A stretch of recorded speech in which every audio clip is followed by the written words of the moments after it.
It was supposed to be the happiest day of Emily Carter's life.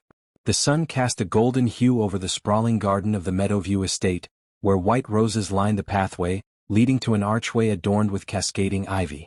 Guests murmured in excitement as soft classical music played in the background. Emily, dressed in a flowing white gown, stood at the entrance, clutching her bouquet, ready to walk down the aisle to the love of her life, James.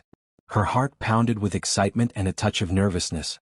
But as she took her first step, a sudden rustling caught her attention. Before she could process what was happening, her beloved golden retriever, Max, darted in front of her, blocking her path.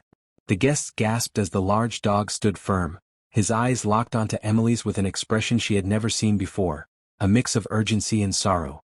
"Max, come here, boy," James called out from the altar, chuckling nervously. But Max didn't move. Instead, he let out a low whimper and pawed at Emily's dress. She had owned Max since he was a puppy, and in all their years together, he had never behaved this way. Something was wrong. And Emily was about to find out a truth that would change everything. ####an unbreakable bond. Max had been Emily's companion for 8 years. He had been there through college, her first heartbreak, her move to the city, and every moment in between. He was more than just a pet, he was family. Emily had adopted Max from a shelter on a rainy afternoon. He was the runt of the litter, small and timid, with sad eyes that spoke of abandonment. From the moment their eyes met, Emily knew they were meant to be together. Over the years, Max had grown into a strong, loyal dog who had an uncanny ability to sense Emily's emotions. Now, on the most important day of her life, he was trying to tell her something. But what? ###, a sign of distress. Emily knelt down, her wedding dress pooling around her feet. She gently stroked Max's fur, feeling his body tremble beneath her touch. His tail, usually wagging, was stiff. His ears were perked, and his eyes were locked onto hers with an intensity that made her heart race. The guests whispered among themselves, unsure of what was happening. James shifted uncomfortably at the altar, throwing glances at the priest. "Emily, sweetheart, come on," her father urged, stepping forward. "Let's get back to the ceremony." But Emily couldn't ignore the gut-wrenching feeling in her stomach. Max wasn't just being disruptive. He was trying to stop her from walking down the aisle. "Something's wrong," she murmured, standing up. "I need to understand." With a determined look, she turned and walked back toward the estate's main house, Max by her side. ###, a heartbreaking discovery. Max led Emily through the back garden, his pace quick and determined. Emily's breath caught in her throat as she followed him into the estate's study, a room she had barely entered since she and James had begun planning their wedding. The air was thick with the scent of old wood and parchment. Max stopped in front of the oak desk and began scratching at the bottom drawer.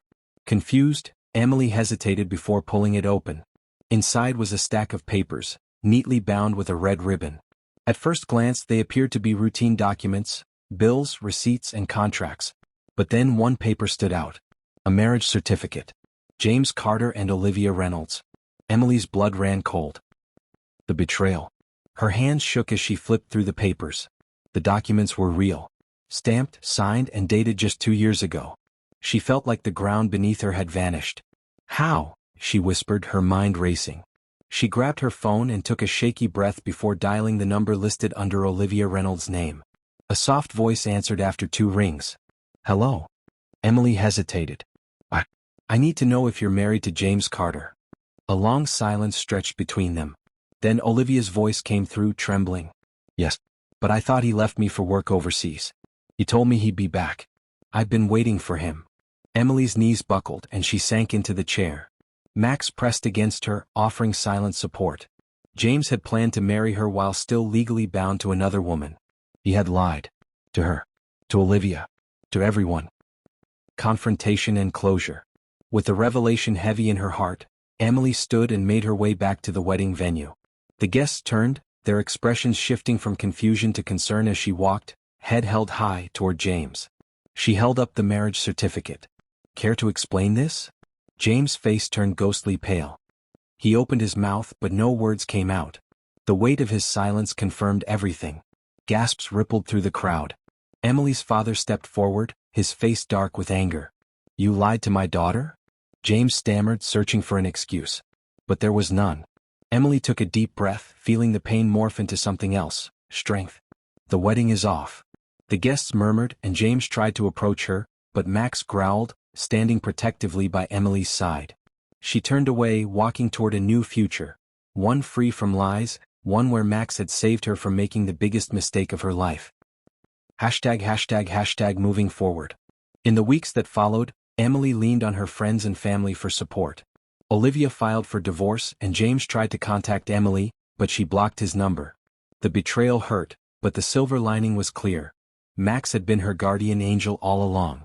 One evening as she sat on the porch watching the sunset, she stroked Max's fur. "You saved me, buddy," she whispered. Max let out a contented sigh, as if he had known all along what he had to do. Moral of the story. Sometimes, the ones who love us the most see the truth before we do. Trust in loyalty, listen to instincts, and never ignore the signs that something isn't right. A loving heart will always protect you, even when you don't realize you need saving. Asterisk.